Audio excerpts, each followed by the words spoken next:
We got Gators Breakdown here. We know we're business. Gators Breakdown, because there's never a dull moment in Gator Nation.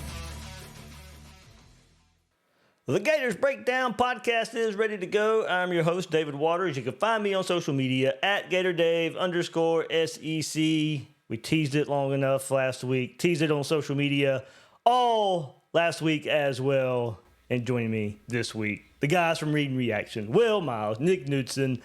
We'll be taking a look at their new magazine. Guys, thanks for joining right here on Gators Breakdown like we do every year when the magazine releases. And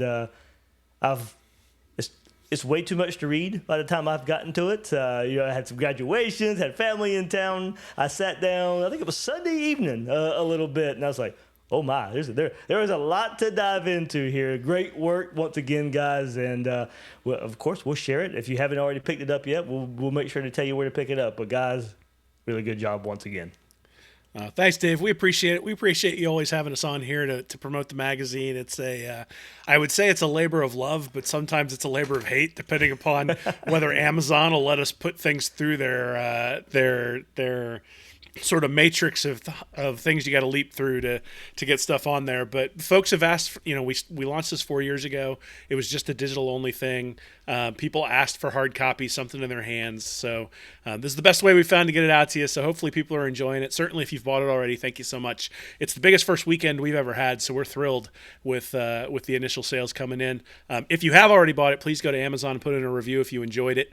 If you didn't, put in a review too. We'd like to get better as well. So, but really appreciate the support from Gators Breakdown and from the Gators Breakdown audience. It's been awesome to see, and appreciate everybody retweeting our stuff and helping us get the word out there.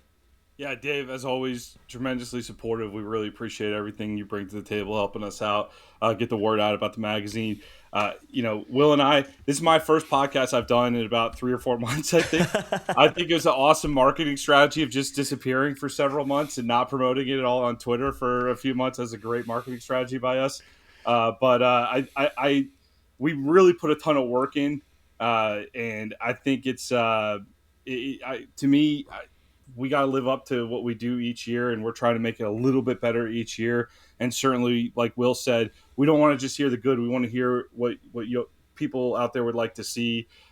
Maybe there's a subject we're not covering as deeply as people want to see it. Whatever. We love the feedback because we do listen to it, and we try to incorporate it every year to make this thing better, because that's our goal. And this year, I think there's more quick hitters. I think there's more depth. A lot of like 4 to 6 page articles, 6 to 8 page articles in the last couple of issues, and I think that we're more like a lot of 1 to 2 page articles in this one, like a lot of quick but deep pieces of information, and we really, with NIL and everything else, the expanded play, we have a lot to cover in this magazine, and it was a lot of fun writing it.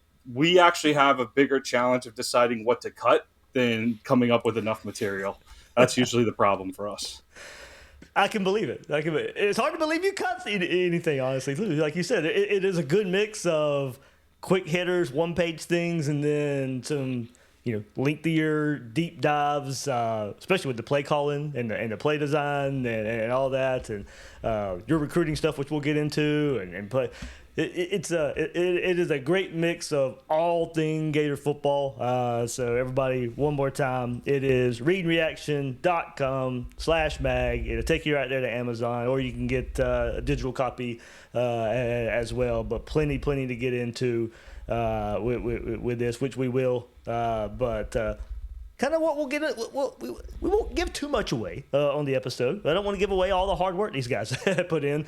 And anyway, if we do an episode for an hour, there's like hours more of content you're going to get from it anyway. So that's a good thing. We can't get to it all into an hour anyway. So it's not like we're giving everything away. But it is a good bit of stuff, guys. And one more time, I really got to enjoy it for a night. Before we get into it, and before we get into other things, what is your, and maybe you hit on it, what's your favorite part of putting it together? So my favorite part is Nick and I going back and forth to storyboard like what it's going to look like. And then I just start writing. and he gets really frustrated with me because I kind of go way off the beaten path and just sort of follow where the storylines take me. And he has to like rein me in and go, no, this is what we agreed to do. And I'm like, I don't care if that's what we agreed to do. This is what I'm interested in. So there's a pretty good yin and yang when it comes to reining me in and sort of me going off on different tangents. But I think to Nick's point, sort of being able to take those tangents and make them a little bit more digestible was the goal this year. And one of the things, our moniker at Read and Reaction is be a smarter fan. And so there are some things very specifically that I think I wanted people to take out of this. One specific take-home message for DJ Lagway, one specific take-home message for Ron Roberts and the Florida defense, and then one specific take-home message for special teams. Those three things, I think, are like the things that if you got the magazine and read the stuff that I've written, the three things that you can sort of like go and talk to your friends at the water cooler about that they wouldn't know, or at least wouldn't have the depth to speak about it without having read the magazine. That's always sort of our goal every year. Yeah, building on what Will said, he's a total pain about that. So I have to totally, I can totally attest to that claim.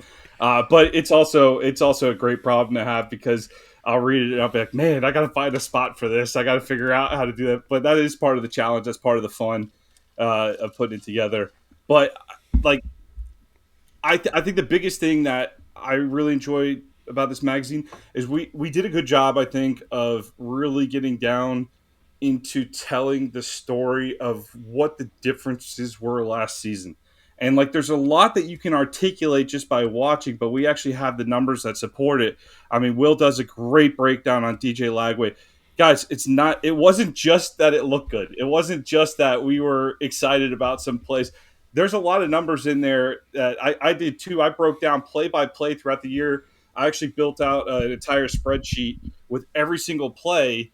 But I went through and built some custom like columns for it, basically, because I wanted to know who the quarterback was on every snap. So I went through every snap because I wanted to be able to tell what did it look like with DJ Lagway and what did it look like without DJ Lagway, because I think that's a critical piece of last season. And we actually have some real numbers attached to that. I mean, it wasn't just that it looked good or it felt good. The numbers back it up. And so that's why I think Will has some great demonstrations of tape and actual like things that Lagway did on the field, and then I have some good demonstrations of Lagway's numbers that actually back up those points. So it's not just a Gator Homer magazine, which we try to be a little bit. I'm not gonna lie, we're trying to be a little bit Gator Homer. We're Gator Homers a little bit there too, but we also want to tell the real story. And man, it was something like explosive plays, right? The explosive plays with Lagway on the field versus Mertz or Warner. There's real numbers in this magazine, and it will tell quite a story from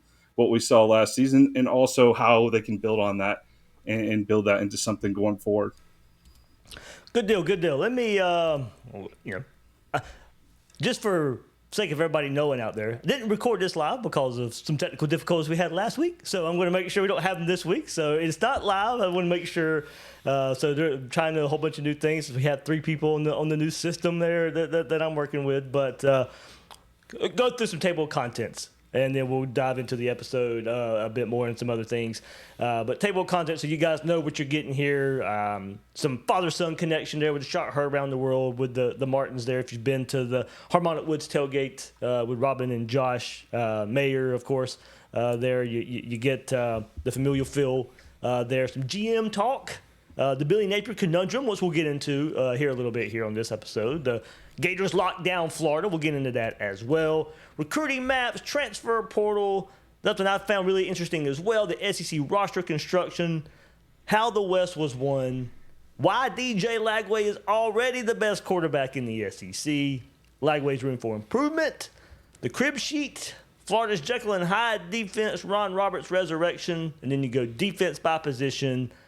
Play call corner, offense by position, and then the predictions there at the end with a special guest from the guys at High Top Sports. So good stuff. There's your table of contents. That's what you can expect right there on Read and Reaction 2025 Florida Gators preview. And before we move forward, guys, you probably saw it last week, but let me put it up. Just announced it. Independent Gator Media Day. Just mentioned High Top Sports. They're going to be along with Stadium and Gale and myself there with Gators Breakdown. Will is going to try and make it. They're July 27th. So we'll see if we can make that work. Tickets start at $25. Reach out to me. Link will be in the description. You can join. We'll have a live media panel, special guests, Q&A sessions, meet and greet with players. Reach out to me. Reach out to Corey there at Silk there at Stadium and Gale, or Shelton there at High Top. We can get you the information if you want to help sponsor the event as well. But if you want to help support us, meet and greets, all that good stuff, right there in Gainesville at First Magnitude Brewing Company, 1 p.m., $25 to get. It should be a good time. Hope to see you guys there. But link will be in the description if you guys want to take part in that. But guys, looking forward to that. We'll be kind of on the heels of the real SEC Media Days there. But that'll be a good way to get football season started. So get your Read and Reaction magazine. Prep for all that all summer long. Come join us in the summertime. And then football season will be here before we know it. And hey, if I get down there, man, I'm happy to sign them. So we'll, honestly, the real SEC Media Days. That's the event where Gator Dave's at, right? Like, not this year. I'll be in Jamaica this year. Well, so this really is the real SEC Media Days. No one's going to ask about recruiting season during the SEC Media Days without you there, Dave. So, people should get tickets to that. That's a really cool event. I think Gator fans are well represented by the independent media that's out there. Obviously, it's a bit self-serving for me to say that, but you go look at some of the other programs out there, and they don't have this level of quality and certainly this level of choice. And so it's kind of cool to get all those people who give both high quality and different choices, because each one has a different personality, and so it's kind of interesting to see all those folks bond together and bring it all in one place. That's exciting. Yeah, looking forward to it. Like I said, Gators Breakdown, I'll be there. Stadium and Gale, High Top Sports should be a good time. Had there right here in late July. Hey, Dave, I do want to give a quick shout out to the High Top guys. Soderquist and Shelton they did a pick section. They were our celebrity guest picks. Little shout out to the SNL super fans. They like the Gators by a million. That goes about as well as you guys expect out there. They like the Gators by a million. I love it. The Gators. I loved it. I thought they did a great job on it, and I just wanted to thank them for participating in the magazine this year. For sure.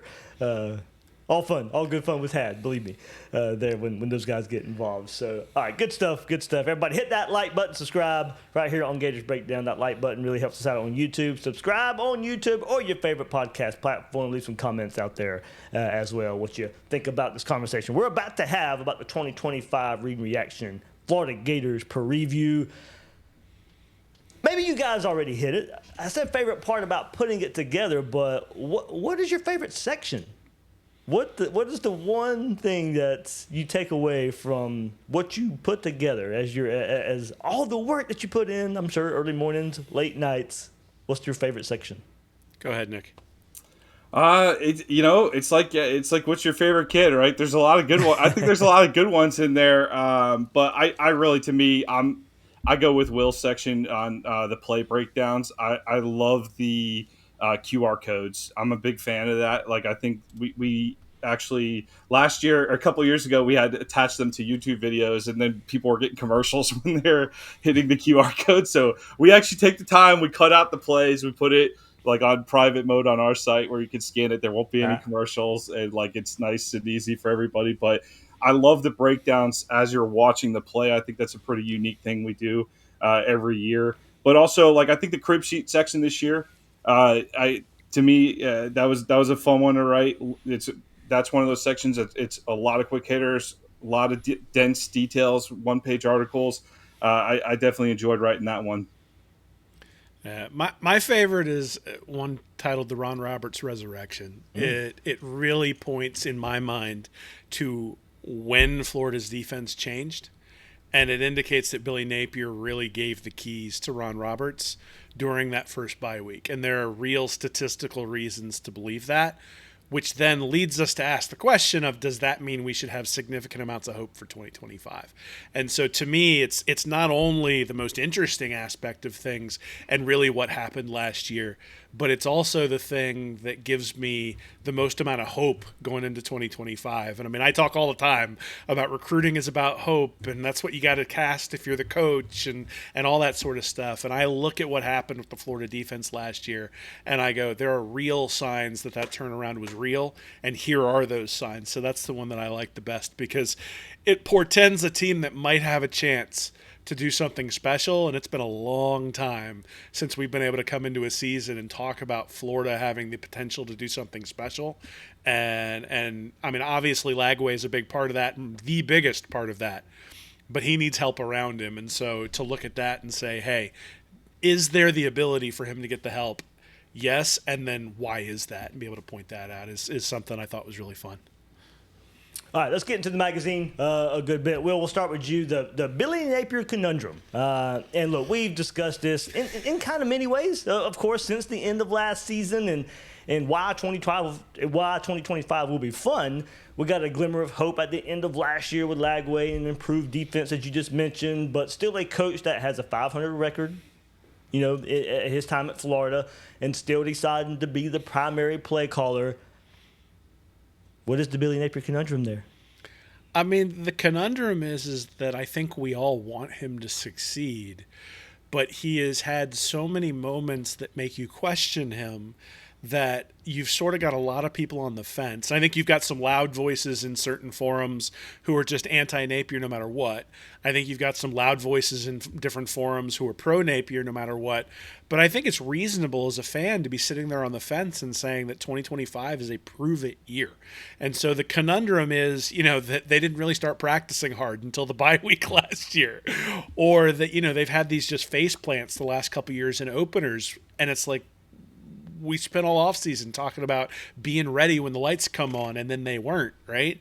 But then you have the 4-game winning streak at the end, but then you've got the Texas just like debacle, and then and so you sort of, there are a lot of reasons for optimism, but there's also a lot of reasons why I think fans are sort of sitting there waiting to get stabbed in the back. So it's like, it's this weird thing where until he proves it in 2025, there's always going to be that little doubt in the back of your head. And so that's sort of what this talks about, is where does that come from? What should we expect? And then what does that mean for 2025? That's a big reason why we picked the title, the title on the cover, Showtime in the Swamp. It's showtime, baby. It's time to go. Like, this is not just a Florida fan thinking that the team's great every single – like, the real pieces are there. The real pieces are there to make a run, and like Will said, it's time to prove it. It's time to prove it. And I don't think Florida has earned the benefit of the doubt from anybody. We have to go out and prove it. There's a lot to prove, and there's some certainly some big games, especially early on, where they have that opportunity to silence some doubters out of the gate. Yeah, and I forget the question that I asked. It was a couple weeks ago on Twitter. I don't know if you guys saw it or not, but it was about what do you feel. It was kind of on the lines of what do you feel good about this Florida team? Why would there be success? And what do you think about Florida being highly ranked and highly ranked? It was a lot of what held people back was Billy Napier name kept coming up. We feel the roster's in a great spot. We like quarterback. We like all the returning players. There's just a big feeling that it's going to be the coach that, if Florida is not in Atlanta, if Florida is not one of the 12 college football playoff teams, they won't really look at the roster. They'll look at Billy Napier at the end of the season. And I think that's fair, right? I mean, it's definitely fair. I mean, if you look at it from an NIL perspective, like Caleb Banks and Tyreek Sapp came back in situations where you wouldn't normally expect them to. I don't know the details of those deals, but I'm assuming that NIL had something to do with that, right? I think you look at some of the guys who've come in at the linebacker position, Pup Howard, Miles Graham, Jaden Robinson. Those are guys we expect to really step up on the defensive side of the ball. And then obviously you've got Lagway on the offensive side, Sturdivant coming in, and then the two big-time recruits, Vernell Brown and Dallas Wilson as well. With what Wilson was able to do in the spring game, there's a lot of hope around that, along with Trey Wilson coming back. So, I think we talked last week, Dave, that I think depth is a concern in some cases. Mm-hmm. But if the starters stay healthy, there's only one place to point at this point. right? I mean, the lack of an offensive coordinator last year was an area of argument for Gators fans, but I don't think that was something that and honestly almost cost Napier his job. But the fact that he's doubled down and that he's doing it again in 2025 means there's nowhere to hide. And in some ways, I really admire it. He believes what he believes, and he is going to go down guns blazing, but they're going to be his guns blazing, right?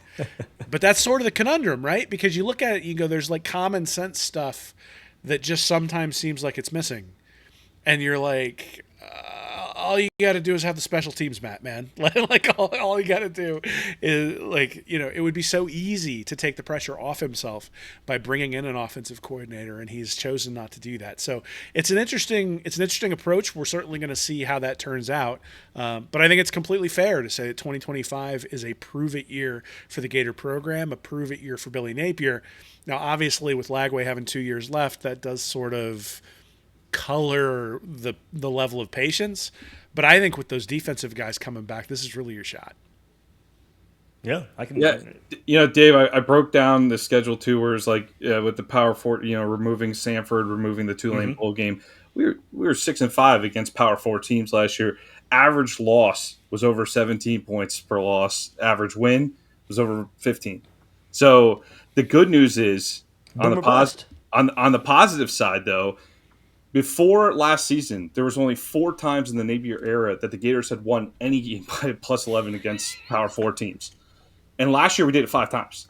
So like the games where they're starting to win, they did prove last year that they can win some of these. In the wins, they're playing real well. But again, it's just that the tale of 2 seasons, the ups and the downs. Like those last 4 games to go out with the big wins over LSU and Ole Miss were very nice. It was a nice way to slightly ease the pain of September because, but they were all the same season, right? You can't have that level of inconsistency. If the high end of this team, we're talking the playoff run potentially, you can't have that level of inconsistency. And I think that's the word of the Billy Napier era. There's just not that consistency week to week. And that's really what needs to change if we're going to go somewhere. Well, to help them get there, Nick, something I really enjoyed early in the magazine as well, you showed something that needs to become a trend for Florida, and that is signing the best in the state of Florida and how Florida's 2025 class needs to be the launching point for that. Really good job on that, of course. Now, something I want to go back and look at, did Florida go back? Florida went back and added Cormani McLean. So, you count that technically, I guess. Yeah, Pup Howard as well, I believe, was a top 20 player in the state of Florida as well. So it's weird how the transfer portal was changed. But look, we know you start high school recruiting, whatever happens after that, it just happens. But there was a trend there. There is a trend there. And look, if we're going to point at, there was a lot to like about the Florida's 2025 class. A lot of good players. One of the main reasons is because Florida did so well in state. Look, you go back 2 or 3 years, and it just feels like we're 100 miles behind Georgia, and it feels like how are we going to get out of this in any type of quick time frame? And it just felt Georgia was just inevitable, right? They were just going to keep doing what they're doing. NIL has been great to us in this section. I think this proves it because you look at a couple years ago, I wrote in the 23 magazine, Alabama and Georgia came into Florida and they took about 40% of the top 20 prospects out of the state combined, those 2 schools. Florida State, Miami combined for 32%. So you got Alabama and Georgia out recruiting the big 3 in the state of Florida. And in the last couple of years here, in the last couple cycles here, it's shifted significantly. Georgia and Alabama, the last 2 cycles, they've only pulled 4. So that's out of 40, right? Top 22 cycles. So 4 prospects.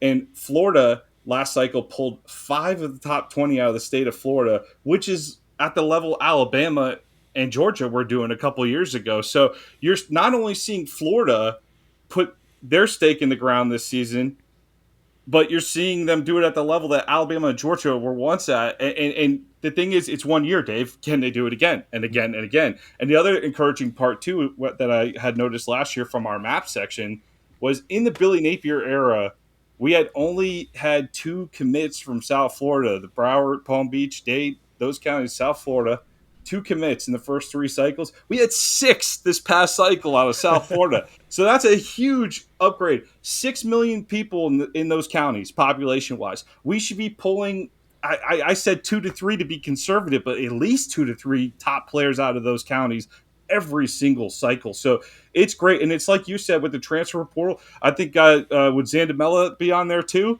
right? If you count some of that, like, so some of these players coming back home from other states, hey, look, this roster, I do have later in the magazine too what percentage of the rosters are from home states too. So you can get a look that really Billy Napier is doing a good job of building this roster at home. And you're not only seeing Florida take an increased share, but you're starting to see Georgia's go down, Alabama's go down, and that's how you start to catch those guys. So we saw that last year on the field. Those guys, the dominance is maybe being leveled out a bit, and I think that's great for Florida overall. So this was super encouraging. These were numbers that, especially the way the last recruiting cycle went, where a lot of it happened at the end, right, where it was kind of backloaded a little bit. It really was encouraging to see the way it finished right there. And I think good news for any Florida fan.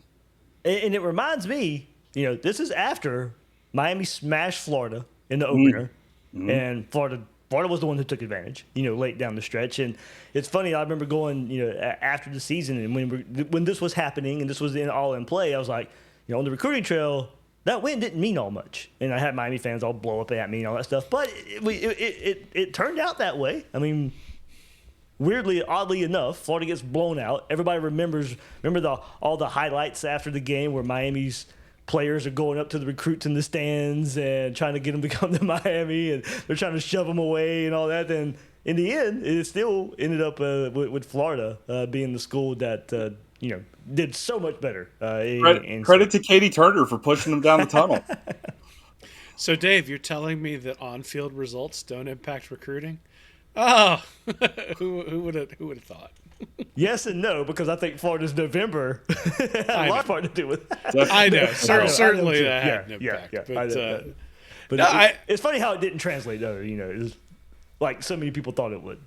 Yeah, well, so people know what I think about recruiting, and so Nick wrote this section because it was important to give a balanced view of the recruiting. Now, I've actually been impressed with what Napier has done, given some of the limitations that he had, especially when you think about the way the season started. Right, the finish to this class specifically, the in-state aspect that Nick's talked about here and written about in the magazine, I think are really important. And you're showing sort of the start of the article, Dave, but he's also got all these really cool all these cool maps that show sort of visually what's going on, with a little bit of highlight off to the side telling you what the take home is from each of those sorts of things. And so he should be really proud of those maps. They come out really nice every year, and you really get a sense for what Florida's doing right and where Florida can improve, especially when you start comparing them to the Alabamas and the Georgias and the Miamis and the Florida States of the world. So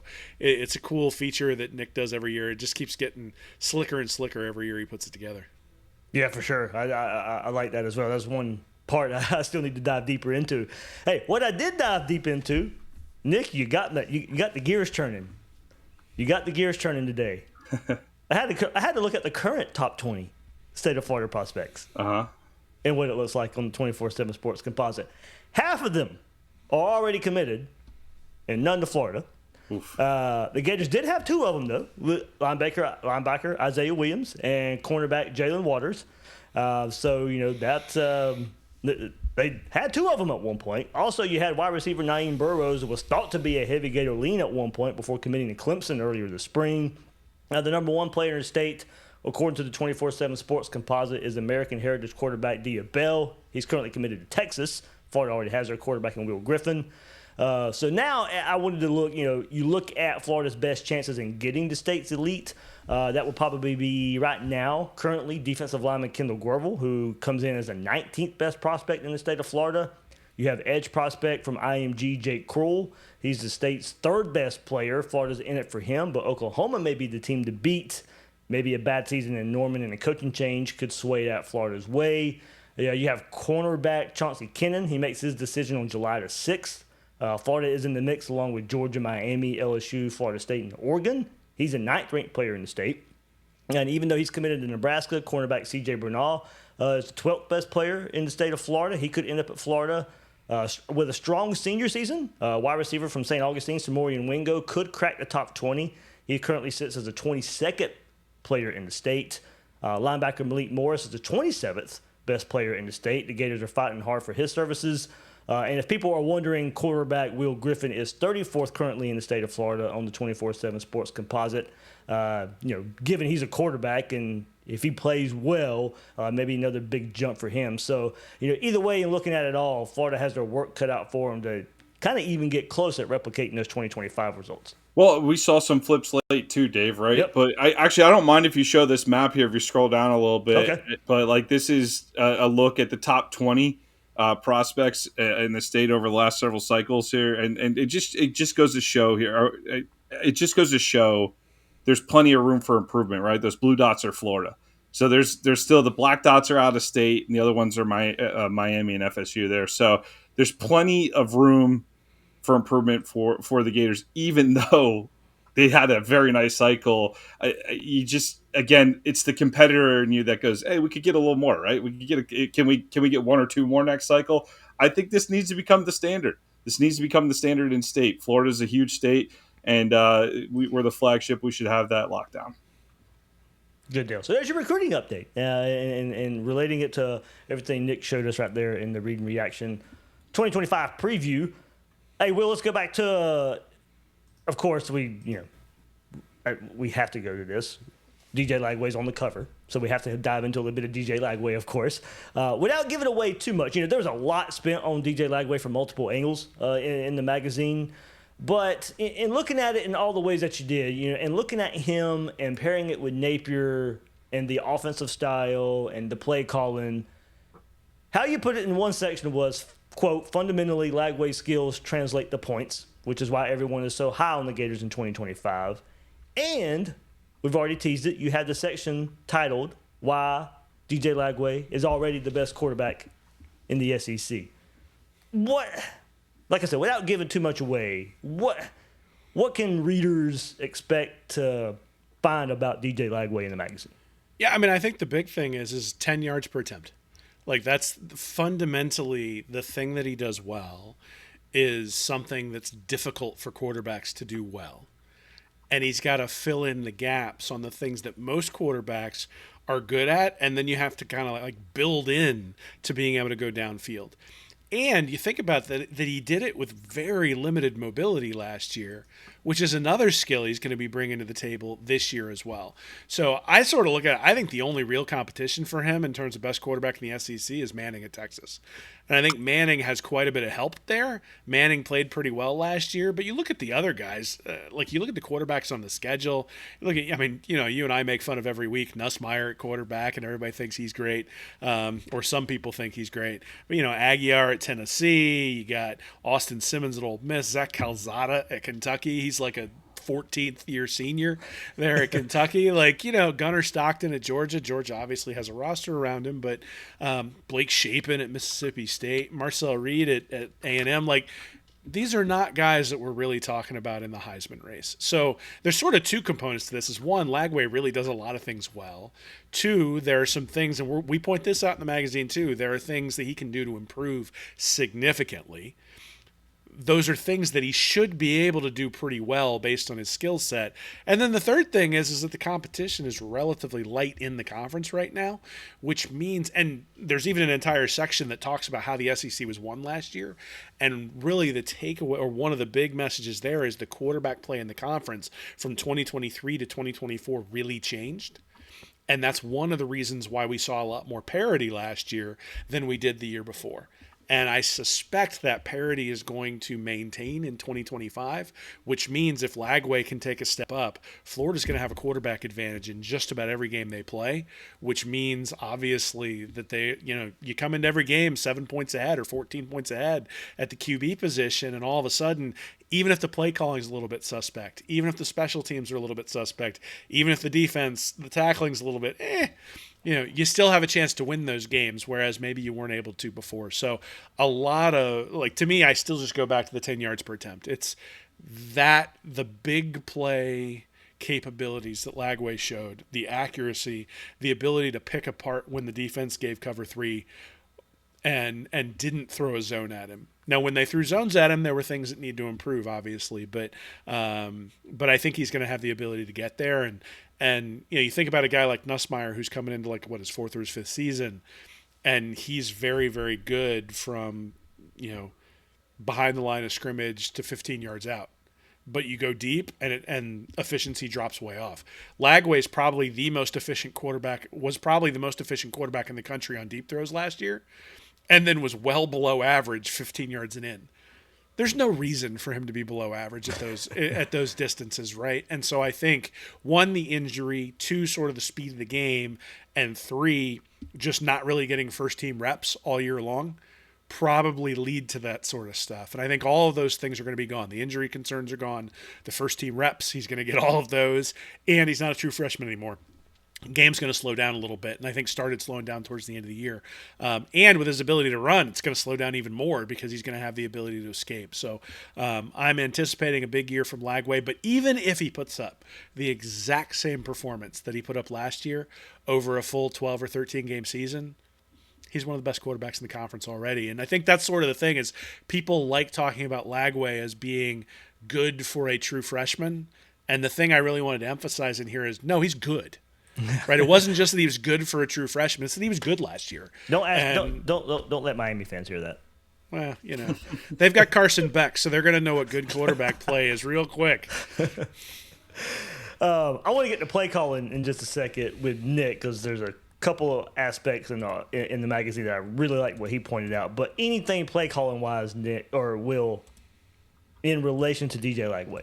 I mean, and I'm bringing that up as in Napier play calling in relation to DJ Lagway. Yeah, so I have an entire section called the insert, or it's called Play Calling Corner, and it focuses on a concept called the insert that the Rams in the NFL run specifically to get Puka Nacua open, and they do it against zone defenses, specifically defenses that are designed to drop and keep everything in front of them.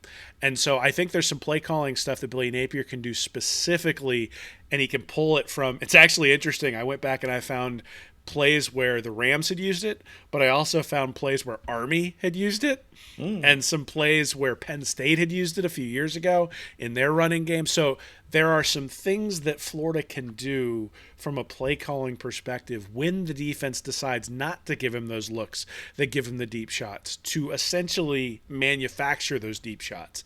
And I think that's one of the things I'm looking for and hoping that Napier and his crew have figured out is, okay, you have this skill where the guy can hit a deep pass if you give him the opportunity. How do you scheme the deep pass open rather than allowing the defense to dictate by coverage that you're going to have to go underneath?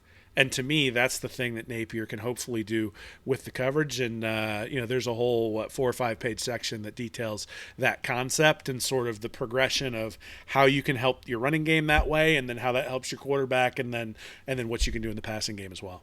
That's actually that section, the insert section, from a pure football standpoint. That's a great one too. Not even Florida related. Just he's got NFL clips in there. Army. I did love the addition of Army in there. Will, that was great. I think Will called them the offensive power or something in the magazine. But it was just it covers a lot of ground in that insert section. It's a great piece. I mean, the answer is you steal. Right? You go and you look. If you're Billy Napier, you and Callaway go and look at what other people are doing to combat the very thing that was giving your quarterback trouble, and then you steal.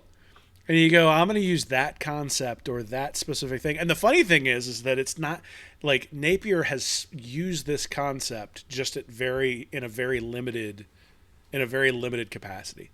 And so I think there are opportunities to use this in very specific places. And I'm not sure you got to use it all the time. Yeah. But I think if you know you're going to get the defense, it gives you an ability to counter it in a way where, I think that towards the end of the year, there were times Lagway struggled because the defense was dictating to him what he needed to do.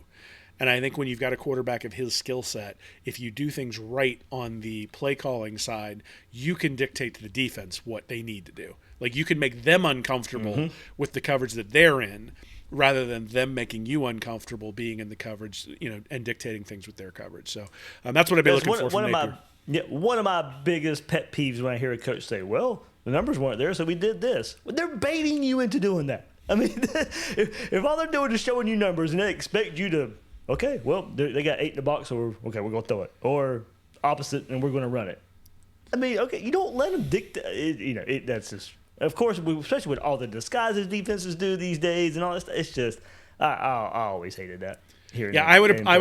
I'll put a second one in there, which is be less predictable out of the pistol.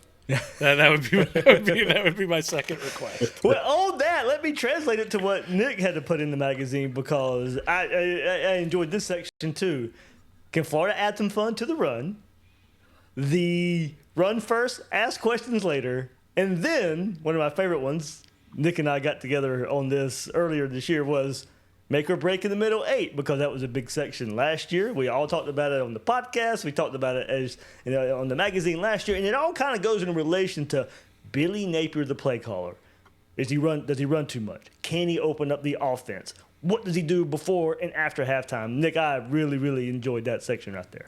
Well, I'm trying to jump on a name a little early. If Napier's offense does take it off, we'll call it the fun and run. The fun and run, I think we'll go with that little nod to the HBC there. But I really went through the numbers because there is a lot of talk on first down. It does feel like on first down, we just line up shotgun handoff. You're just, whether it's pistol or not, a lot of handoffs. But on the formation conversation first, we went into SIS, Sports Info Solutions, great website for statistics, and we pulled the data on the formations for the season. I mean, you're talking about 98% of your snaps in 11 or 12 personnel out there. And part of the conversation with Callaway becoming a co-OC, and like Will brought this up earlier with Napier, how much Napier's gone on his play.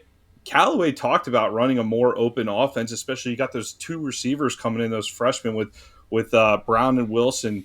Can they get extra opportunities on the field? One way to do that, maybe get them some 5 wide snaps. I think the numbers say that Lagway is certainly capable of hitting plenty of explosive passes. Do you just give more opportunities to do that out in certain situations, or are we going to see more of the same look? I think we'll be able to tell by the percentage of formations again if it's still Napier running the show entirely, or if Callaway's got a little say in that room, because Callaway did come out in the spring and kind of indicate, hey, maybe we'll do a little more 5 wide. We're going to go to the personnel a little more. So we'll see as the year goes.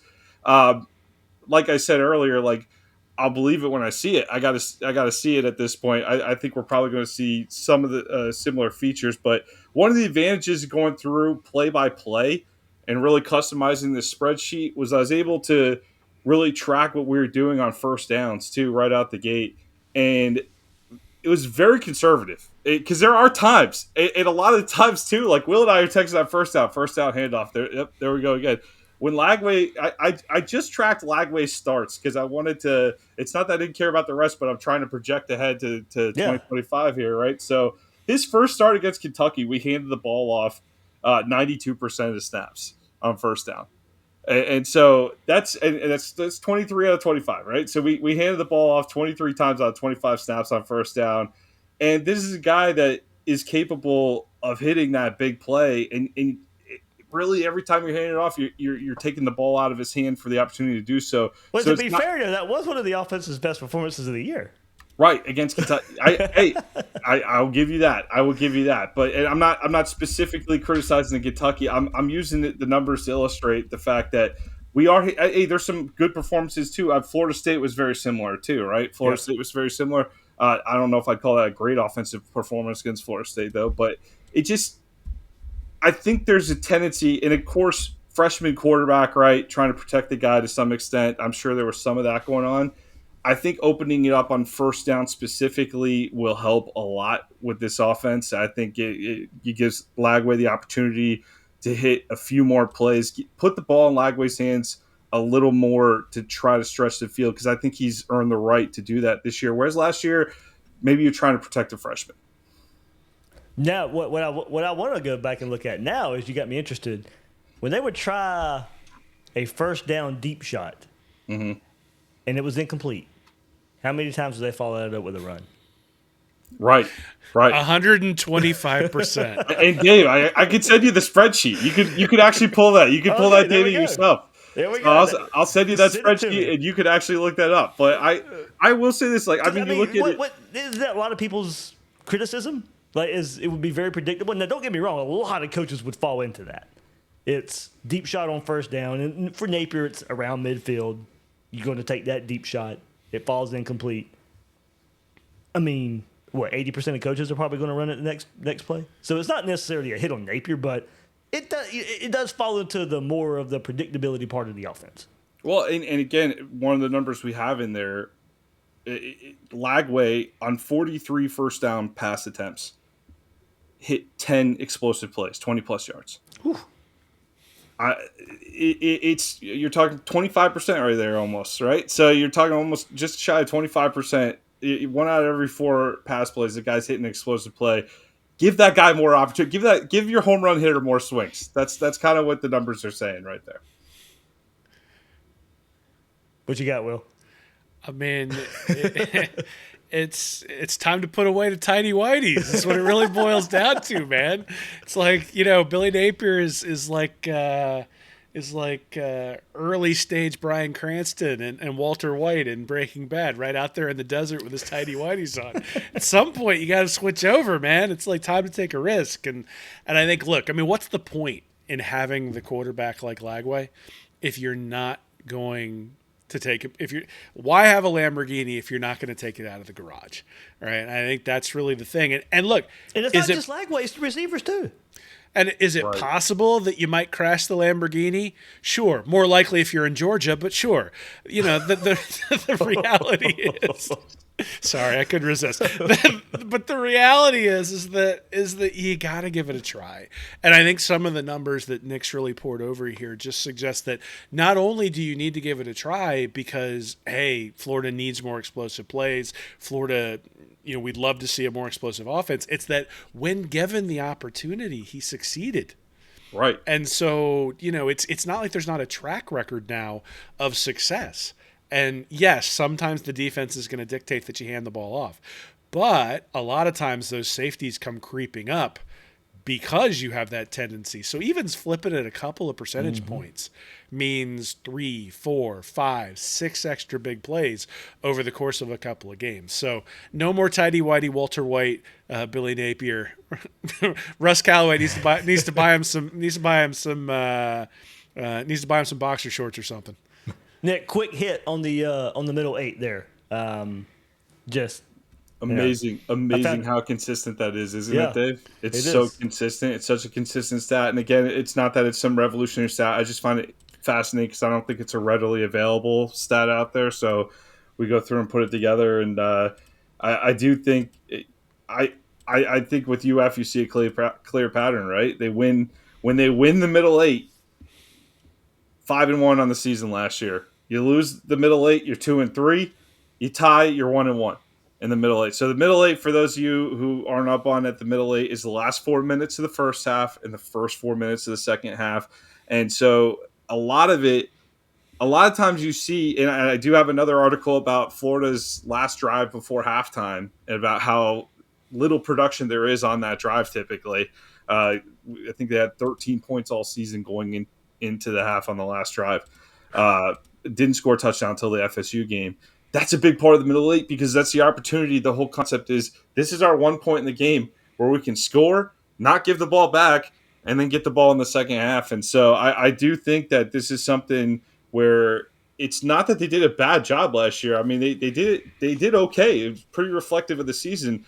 But if you're talking about going to the playoffs, being a playoff team, you can't be losing. I think we had 5 losses in the middle 8. You can't have 5 losses in the middle 8 if you're going to be that type of team. So it's a good opportunity at halftime and maybe kind of take a note of what happened in those last 4 minutes.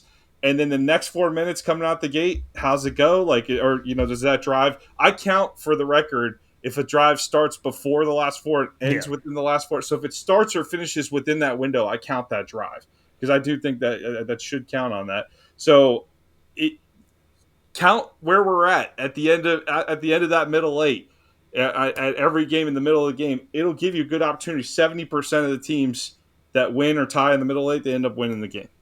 So good. It's a good indicator to kind of take as a checkpoint while you're watching the game live.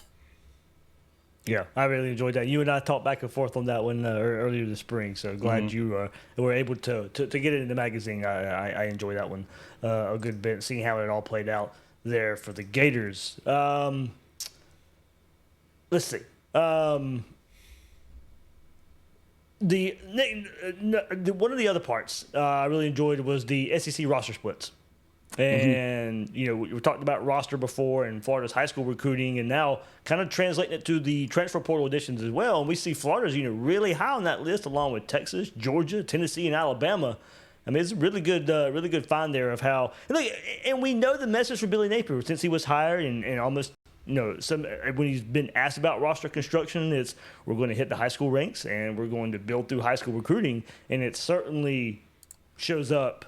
And also in relation to, the rest of the SEC, that's how Florida really wants to build. I think it's pretty consistent that Texas and Georgia are considered the top two rosters in the SEC by most people across the country. Texas has 8% of their rosters built in the portal. Georgia's 12%. But Florida's 19%, and Florida is one of the four schools. It's Texas, Georgia, Tennessee, and Florida are the four schools, and Alabama's right there at the 79% mark. But you got but only four schools are made up of more than 80% of high school recruits, and you kind of see those top rosters are much heavier toward the high school recruiting, and it just shows it's putting numbers to the actual portal. It's something that I think a lot of people had a good feel of, but this is something where I don't think you get these numbers anywhere else. I think this is something that is an interesting thing to consider for rosters going forward.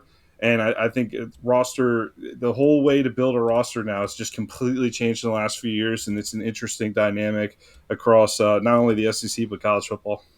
Look, this is fascinating to me after what we saw Ole Miss do last season, and now the heavier emphasis for LSU. Look where LSU is in this, and it is a school that recruits like Texas, Georgia, Tennessee, Florida, Alabama. LSU's a little further down than your traditional powers there. LSU checks in 9th in the conference with 76% of their roster being from high school. So, what the chart shows us, the traditional powers still leaning more on high school players and the lower tier relying more on the portal. So definitely not surprising. But, what it shows is how it affects programs. Two angles here for me are it's going to be fascinating to see Florida compared to LSU in trying to close the gap to Texas, Georgia, and Bama.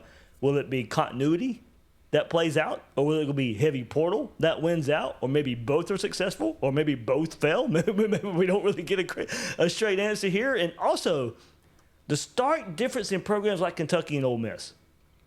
Stoops built Kentucky on recruiting and developing, and he's having a tough time adjusting to the new landscape, while Ole Miss and Kiffin are thriving in it. And I know Kentucky beat Ole Miss head-to-head last year, but Ole Miss is still the better program right now. And I just think looking at this chart, I think you get a couple fascinating storylines of Florida LSU this year, but also programs like Ole Miss and Kentucky the last few years. To your point, Dave, LSU, they're actually one of the first schools I called out in the article. They have 26 transfers on their roster, right? They have 26 transfers on the roster right now. And by the way, just to be clear with everybody, these roster numbers change every day. This is a snapshot from the spring. I'm aware that you can find some differences in some of the numbers, but it's more about a big picture conversation. But this was a snapshot from the spring rosters that they had posted, because I like Vanderbilt, their roster doesn't have like any true freshmen on it basically. So like some of their numbers are skewed. So some of the numbers are going to be skewed, but I think they're going to be mostly in line with what we see this season. LSU, 26 total transfers on the roster. Brian Kelly got shredded last offseason for not being aggressive enough in the portal, particularly along the defensive line. And the Tigers, a little bit of a disappointing finish down the stretch, not in the hunt for a championship.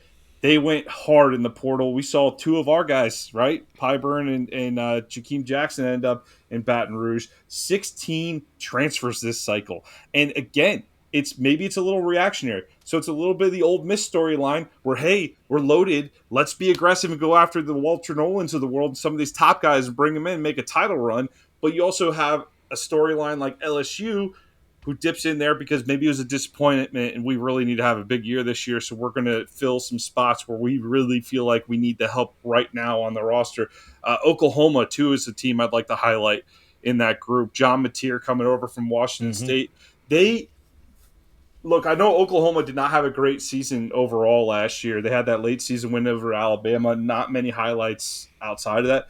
They were depleted on offense. That team was an okay team with zero offense last year. Mateer, Ben Arbuckle, the offensive coordinator, come over from Washington State. Oklahoma's kind of a sleepy team. They got a brutal schedule, though, but they went into the portal heavy. So a school like LSU and Oklahoma, this will be the interesting thing to start to track. This is what they did this year. They went heavier in the portal. Well, next year, if Mateer pops, it's a good season, and they're back on top, do they reduce the portal? Does it go back to is the default that they would prefer to be at with the high school recruits? Or is the transfer a sign of maybe either some panic or some, like, maybe get over the top type mentality? I think there's a lot of different angles you could cover on it. Yeah, I think what's interesting, too, for LSU, you have Clemson game 1, and you have Florida game 3. How fast does it all come together? It's got to come together fast. And we know there are issues of opening seasons lately. They can't beat Florida State in the opener. Can't beat USC in the opener. I mean, so they've had their struggles there. So I find it interesting with all the continuity of your Georgias and your Florida and your Alabama this year compared to what LSU did. Because it's a team that recruits like that, but they did attack hard. You're asking a lot of questions about a team that really it's going to come down to Garrett Nussmeier. Like, I'm not sure you could draw. I don't think you could draw conclusions about roster building based on the guy who's playing quarterback. But again, this is just me going all in on this one in a way that I don't normally. But is he a better Graham Mertz? No, I think he. I think Will's a dust hater. I think he's got his good moments. I think he's an okay quarterback, but I think he's definitely the consistency's been lacking in some big games too. Will had the perfect explanation of his game earlier. He lives in the underneath and struggles down the field, and that's what we assigned to Graham Mertz. So here's what I will say is that it depends on which year you're talking about.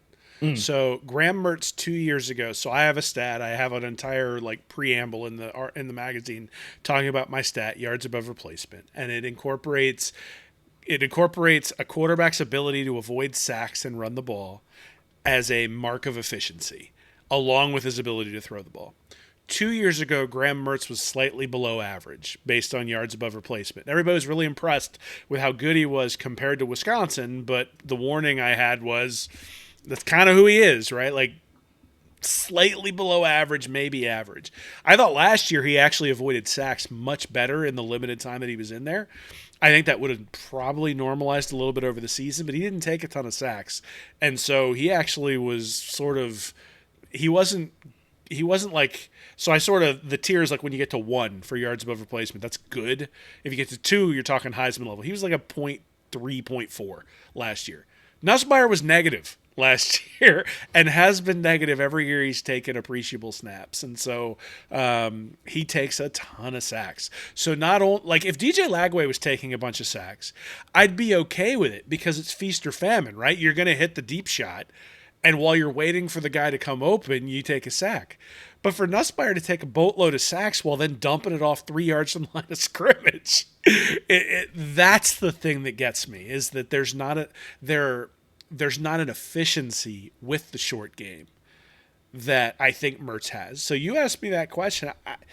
2024 Graham Mertz was better than 2024 Garrett Nussmeier, other than Nussmeier was able to stay healthy. And I'm not willing to that's an ACL injury is a freak injury when it's non-contact. So that's not Mertz's fault. That's not like his ability to stay healthy. He was able to stay healthy most of the year before, and I thought he was just as good as Nussmeier was last year. So it's actually a pretty good comparison, Dave. It's not a terrible comparison. But also I was calling for Graham Mertz to be benched for Lagway like a game into the season last year for very specific reasons. And so I would be worried if I were LSU fans. based on what I saw last year. And hey, maybe Nussmeier will shut me up and he'll go out there and put up a great year. But I'm pretty comfortable that I'm not putting a couple of bucks on him to win the Heisman. That's for We're all sure. rooting for you to be correct, for the record. Yeah. We want you to be right. I will say this: another reason to for buy you with the other LSU quarterback when you nailed Joe Burrow. I wanted you to be wrong, and you were not. So did I. Yeah. I want you to be right on this one. Will Rogers too, man. On Yeah. Yar, that was Will's guy for a couple of years, right? You harped on how overrated he was, and that turned out to be pretty true. But Yar's a fascinating stat, and that's what I will guarantee you, though, that no other preseason magazine will have a preamble to Yar. I guarantee you. Guarantee you. Copyright that thing, Will. Yeah. All right, guys, as we wrap up here, going through the magazine, all the work you put in, where do you feel better about the Gators? Where do you feel worse about the Gators? So I feel better about the Gators on defense. I think that there are real reasons the defense turned around last year. I think you can point at some fluky things and say, hey, like they're not as good as they were in a few games. But I also think that the ineptitude or the lack of ineptitude following that Texas game especially is real. The place I really feel uncomfortable is if anything were to happen to Lagway. I'm not sure that Harrison Bailey is the answer. Nick's got an article in there about, I think, what is it called? Like emergency in case of break glass Right. in case of emergency. And, I think I'm really pleased that there's a really experienced offensive line in front of him. They should be able to do a good job of keeping him healthy. But one thing he hasn't proven, and even that Florida State game sort of shows it, like that there were some times where Lagway probably would have been better off just going down. And it turned into a big play, and everybody goes ooh and ah. But at the end of the day, I'm less concerned about the spectacular play and more concerned that he's up for the next play and ready to go. Because look, Florida was primed to beat Georgia last year. When he hit Mizell, we were all looking at each other going, oh, like, look what we got. And then 2 plays later or whatever it is, he's getting carted off, and we all think the season's over. And so just keeping him healthy to me is like the most critical part of the entire season. And so I'm hopeful that Napier and Callaway and the rest and the play calling and all that stuff can do that. But I don't have a lot of confidence if it comes beyond Lagway. And I think Lagway is really necessary for Florida to get to where they need to get to. Hey, look no further than the Florida basketball team is a good example. Look at some of these guys they're bringing back that were kind of flirting with the draft. Condon just announced he's back today. The defensive line, Tyreek Sapp, Caleb Banks, like those are guys that are probably in the NFL draft a year ago, or maybe not a year ago, but in a previous version of college football before the NIL era. NIL, you can kind of keep them around for an extra year. I think that's a more interesting thing to watch year to year now than the transfer portal is just who are the guys that have the opportunity to stay and be an impact guy. Those 2 guys, we had 19 sacks of the 39 all season. The 19 were in the last 4 games of the year, including the bowl game. That is huge. Is that who we are, or are we the team that put up 20 sacks in the first 8 games, or first 9 games of the season? So which team are we? That's the question that haunts me a little bit. But I want to see that performance, that strong finish, translate. That defensive line. Most of the pressure came from the defensive line up front last season. Let's see that trend continue, and let's see the defense build on last season. That's the part I'm most excited about seeing. The thing I'm most worried about, I'd like to see the young guys get some run early. I love the additions at wide receiver. How much are we going to see those guys early? Are we going to be begging? Did we learn our lesson from this season? Are we going to be begging to see the obvious talent, or are we going to let the obvious talent shine early without having to endure a terrible stretch? So I'd like to see that we jump on some early trends and make those changes in a quicker manner this season. I think at skill player position, we have probably a good sign. We have seen that in some ways. Trevor Etienne, first year there with Napier. Trey Ball Wilson. last year. Ball last year as well. I mean, granted, injuries probably played a part with Trayon Webb going down and all that, but still, I mean, he's there. He's ready to play. He's making big plays. So, I think at the skill player spot there has been some history there. I know there's been some talk, Khalil Jackson comes back, and then there's a section of the fan base. He's on the field. I'm riding. I'll be so. We'll see. Especially after we see Dallas Wilson do what he did in the spring game and stuff. And hey, look, that's kind of what you look for. We got our spring game glimpse of Jaden Ball last year, and it turned into something. Dallas Wilson, we got our spring game glimpse. Will it turn into something? He's got the pedigree for it to do so. Vernell Brown as well. So I feel you on that one there. But gentlemen, good stuff. Yeah, man, it's funny. You bring up that question, and this is one of the things I think is always cool about the magazine every year, is you bring up that question. We have an article that talks about that, talks about Vernell Brown and Dallas Wilson and what we should expect from them. So, it's one of the cool parts about it. I do the same thing you do, Dave. I read it and I go, I wonder about that. I wonder, looking a little bit deeper in that specific space. And I'm sure we'll be doing that all off season, heading up to the kickoff coming up in August and September. But that's one of the cool parts that I love about the magazine is I can't guarantee that you're going to love everything in it, but I can guarantee you will walk out of there knowing more about the team and being a lot more versed in what's going on in Gator Nation than you did starting out. So, whether it's play calling stuff, whether it's roster stuff, whether it's recruiting stuff, NIL, we've tried to put a little bit of something to answer those sorts of questions the whole way through. So if you've got questions about the team, hopefully you pick up the magazine and we can help answer those. Readreaction.com/mag. Get your physical copy there with Amazon. Get a digital copy there as well. Get your choice. Readandreaction.com/mag. Guys, anything else? Just thanks a lot, Dave. Always appreciate you having us on. Appreciate you helping promote our stuff. Certainly, we're part of that Gator Independent Media as well. But it's so much fun covering the team when they're going to be good. And this was the most fun I had writing it. I mean, we do a win, loss, or toss feature. We do that again in the magazine this year. We do a win, loss, or toss where we pick, is Florida going to win the game? Are they going to lose the game? Or is it a toss-up? I feel like last year I had 9 toss-ups. And after the Miami game, I was like, well, screwed that one up.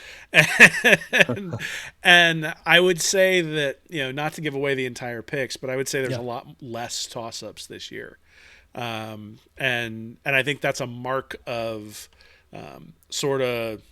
that the floor is pretty high. And so we should all be pretty excited heading into 2025. It's been a long time, Dave, since you and I have covered a really quality Florida football team. I mean, I'm thinking 2019, because even that 2020 team, by the time you got to the end of the year, had some significant flaws, especially on the defensive side of the ball.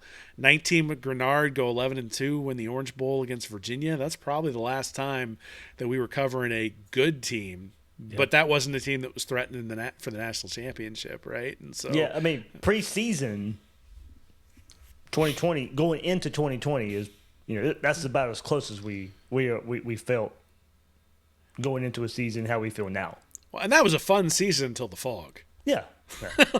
So even if as somebody who covers the team, I would appreciate if we're still playing meaningful games in November and December, as opposed to the meaningful games being over the third week in September. So I don't think that'll be the case this year. And that's one of the exciting parts, right, is that, this isn't so last year's magazine out of necessity had to be what is Billy Napier building towards? And what are the signs that we can see that he's building towards that? I think he checked off some of those boxes. I think there's some other where we're like, still some doubt on that. This magazine it's time. It's time. Like Nick said, showtime in the swamp. It is time. And hopefully for Florida fans and our own sanity, it's time for us to all go have a good time in Atlanta come December when the SEC championship game's being played. I see some bright lights coming out of that fog, Will. I see some bright lights. The fog is behind us, man. We're heading in a good direction. But just as long as the shoe doesn't go flying. I was gonna say, didn't Marco Wilson apologize for it, or somebody else threw a shoe last year, didn't they? I definitely have not seen him. Did that release our curse? I saw that on X last year. Whatever the opposite of apologizing is, I think that's what he's done pretty consistently. But I want to say, like, we get a lot of cool tweets where people get the magazine. Yeah. They'll tag us, and that's always awesome. I love seeing that. If you want to help us with that, leaving a review on Amazon is huge. I don't think we're always great about asking for that stuff, but that's huge for us. If you can leave a positive review on Amazon, that works with the algorithm, the system, so that helps us a ton. And the other thing too is, like, hey, there's 90,000 people that fill this stadium every week. Share this link with friends. Share it with somebody that may not have heard of us or may not have gotten to Read and Reaction at some point. We would love to get into the hands as many Gator fans as possible. And for the ones who have bought it and have continued to support us and have already had their orders and sent us those tweets, thank you so much. Thank you, thank you, thank you. It's really fun to see everybody's reaction to it. And please give us feedback too. We don't want to just hear the good stuff. We want to hear everything. So we want, because whatever we hear, we'll make it better. But Dave, just concluding here, thank you for everything you do for us, man, and all the promotion you do with the magazine. I love doing this episode with you. I appreciate you having us on, and thanks again, man. Big season ahead. Looking forward to it. Yeah, for sure. We'll get together again before the season, all of us. And hey, another thing about the magazine. Look, if you're watching Gators Breakdown, more than likely you like to talk Gators Breakdown, so it's a great conversation starter. I mean, there are a lot. I mean, you heard us talk about some of the highlights in this, but there's so many. If you want to get a deep conversation, if you just want to have a water cooler conversation, you can have either with a lot of topics here that you guys cover. So, hey, I'm looking forward to diving back into it. So, hey, even if it just sits in your bathroom, there's enough depth in there to keep you busy for a while. Like, we've all forgotten our phone at times. It's a good replacement for that. Yeah, we can get you to July easy on that. So, hey, and if we can get you into spitting distance of football season, I think that's accomplishing something. That's really the point of the magazine. That's also why we try to release before Memorial Day, too, to try to get out there early. Because that's one of my favorite parts about finishing the magazines. Now, countdown is officially on. Yeah, countdown's officially on to the start of the season. We're pumped. So beach season, if you want to lay on the beach, there by the pool, you get your magazine. Also, Father's Day coming up, so let that be a great Father's Day gift. Order it for yourself for Father's Day, or get it for your own dad out there. But either way, it would be a great gift there for your Gator dad. Absolutely. I mean, that's one of the things I think that Florida football has always meant for me. It's a connection piece with my kids. It's a connection piece with my father. It's a connection piece with you guys, right? I mean, there's a connectivity that going every Saturday on a weekly basis and seeing what your team does. Like, I'm not still friends with a lot of people from my engineering classes. I'm still friends with people that I tailgated with when I was going there to Florida. So there's a connectivity that's associated with that. We tried to capture that in a couple of the articles in the magazine, and we appreciate it, Dave. All right, good stuff. Everybody, one more time, go get your Read and Reaction magazine, readandreaction.com/mag.